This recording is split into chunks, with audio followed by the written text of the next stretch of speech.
बैठिए पवन कुमार। विमल कथा करऊं अरंभा, सुनत निशा में काम मद दंभा। पाप हरणी भागीरथी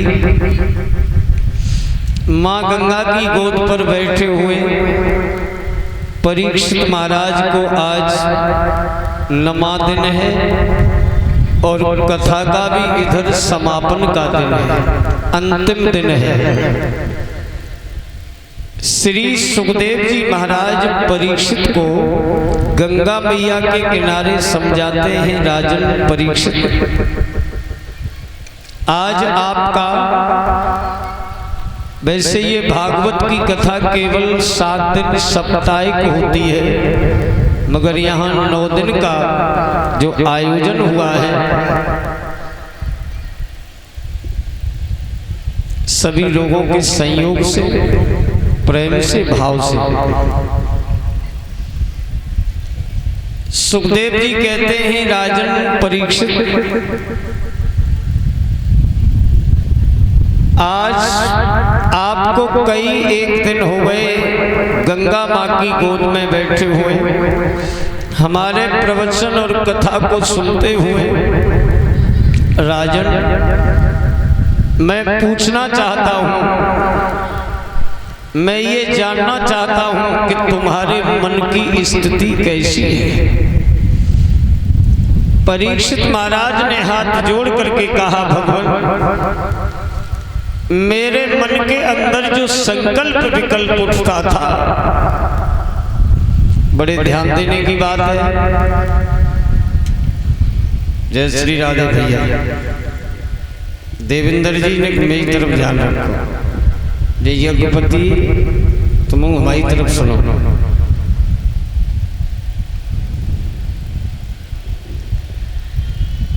विचार करना, जिंदगी में हमारा जीवन संकल्प और विकल्प में बीत रहा है। ये मन जो है बड़ा गंदा है, मन बड़ा गंदा है, और मन को शुद्ध करने के लिए हम आप सत्संग और कथा में जाते हैं।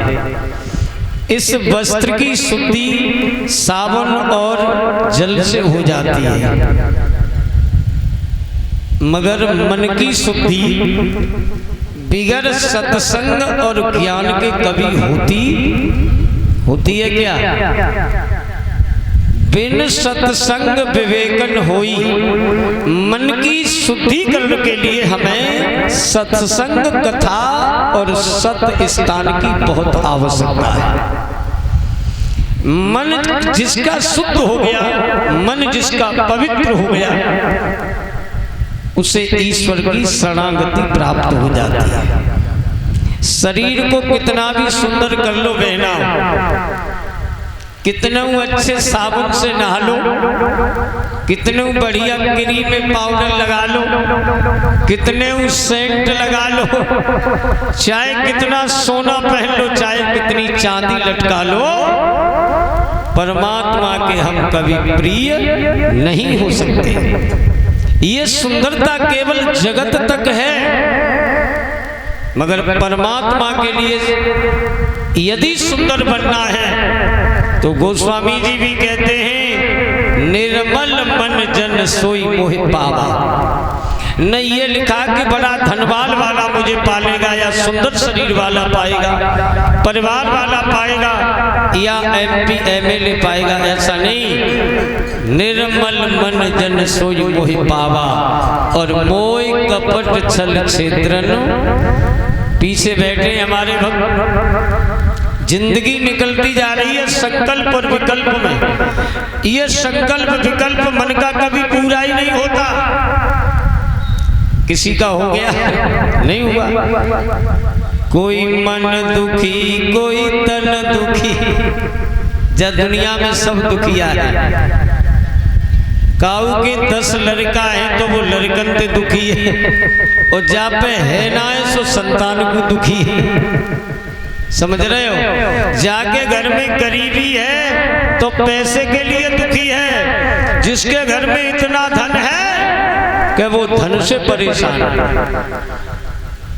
कोई तन दुखी कोई मन दुखी, सुन रही हो मेरी बात? शांत बैठो। कोई तन दुखी कोई मन दुखी, कोई चिंता चित्त उदास, थोड़े थोड़े सब दुखी, कोई सुखी राम को दास। सुखी तो मेरे गोविंद का दास है, जब दुनिया में सब दुखी है। मन मरीन माया मरी, मर मर गए शरीर देवेंद्र जी, और आशा तृष्णा ना मरी सो कह गए दास।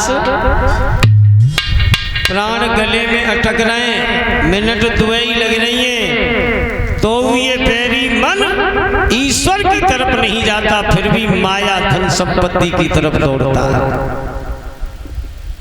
एक बाबा मर रहे, एक बाबा के घर घाटे प्राण आ गए।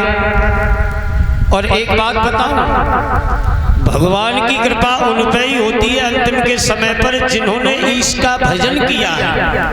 नहीं, भगवान कसम, जिंदगी का लालची लोभी और कामी पुरुष जब मरता है तो उसके गले में कफ अटक जाता है। कफ क्यों अटकता है? कि कहीं धोखे से हमारा नाम न ले ले, तासे पहले जवानी बंद कर सको। नहीं ले पाता। बाबा के अटक गया कब, लड़कों ने घेर लिया, घबरा रहे हैं।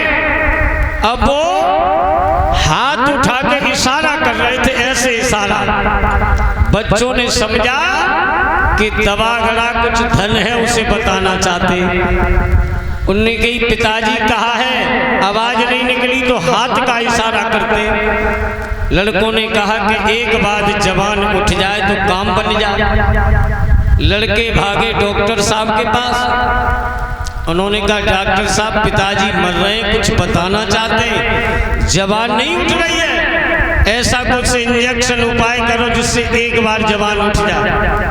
डॉक्टर साहब आए, जैसे हमारे देवेंद्र जी डॉक्टर साहब बैठे आए। डॉक्टर उन्होंने एक बढ़िया वाला इंजेक्शन लगाया, शरीर में उत्तेजना आई, ब्लड का सर्कुलेशन हुआ और किसी तरह एक बार जवान उठ गई। जवान उठी तो बाबा कहा बोले, अरे बेटी चोट नहीं दिख रहा, ये पढ़ना सब खाएगो, कहा पढ़नी। पढ़ना पढ़नी चबेगा। हाय हाय, हे रे भगवान, मर रहे हैं मगर जगत से मोह नहीं टूट रहा है। रुपये चले गए, उन्होंने कही भगवान झाड़ू 50 रुपये और 500 को इंजेक्शन खाएगो बाबा, किस काम का रहा। तो मेरी बहना, जब मन को शुद्ध करो, मन मरीन माया मरी, शरीर नष्ट हो जाता है मगर मन का संकल्प विकल्प कभी पूरा नहीं होता। तो मन का संकल्प विकल्प जिस दिन समाप्त हो जाएगा, उस दिन आपकी सच्चे गोविंद से प्रीत हो जाएगी। बोल आनंद कंद भगवान की याद कर। ये माया देखो काहू के न संग गई, कितनों ने कमा कमा करके रख दी मगर बहनाओ ये कभी संग नहीं गई। ये माया देखो काहू के न संग गई, काहू की न भई सब मेरी मेरी कह गए। मर गए करोड़ी और अरबपति संगपति, उन्हों के माल खजाने भरे के भरे रह गए। और झूठा है झमेला यह मेला दिन चार को, और अपनी अपनी राह सीधे यहाँ से रम गए। कहत गुरु रामनाथ और जाहर के भजन बिन, जाकर गुरु यमुना में हजारों ही गए। हमारी आपकी तो औकात क्या है। वो 20 भुजा वाला 10 शीश वाला रावण जिसकी सोने की लंका थी, और जब मरा तो क्या ले गया? कुछ नहीं ले गया। ये अच्छी तरीके से जान लीजिए। सिकंदर जब मरा था, ये बताया जाता है कि सिकंदर ने अपने समय में मरगट की राख को भी छनवा लिया था। मरगट की राख, जो लोग मरते हैं ना, तो मरते समय सोना या चांदी या पैसा डाला जाता है। सिकंदर ने उसको भी छनवा लिया, किसी के पास एक पैसा नहीं छोड़ा, अपने कोष में सारा धन रखा। एक बार, और ये छनवाया भी क्यों?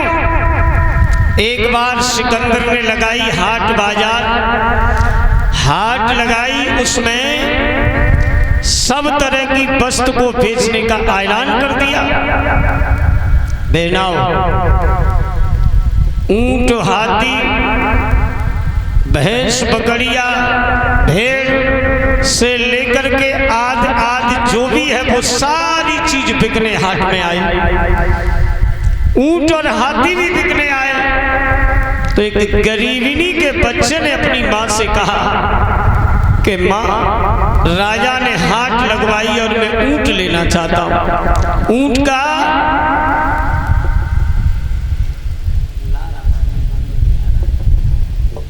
ऊंट की कीमत 1 रुपया रखी गई है। पति जी 1 रुपया, अंदाज करना। लड़के ने जब माँ से कहा कि हम ऊंट लेंगे, मैया ने कहा बेटा पैसा तो है ही नहीं। बोले कहीं से लाओ। वो गरीबिन गई और उसने मरगट की राख को इधर से उधर टटोला, 1 रुपया उसे मिल गया। बच्चे ने जब 1 रुपए का ऊंट खरीद लिया, जब राजा सिकंदर ने ये पूछा कि हमारे हाट में आज कुछ बिक्री हुई, तो हाट मालिक ने कहा महाराज एक ऊंट बिका है। एक ऊंट? किसने लिया? बोले इस नाम के व्यक्ति ने एक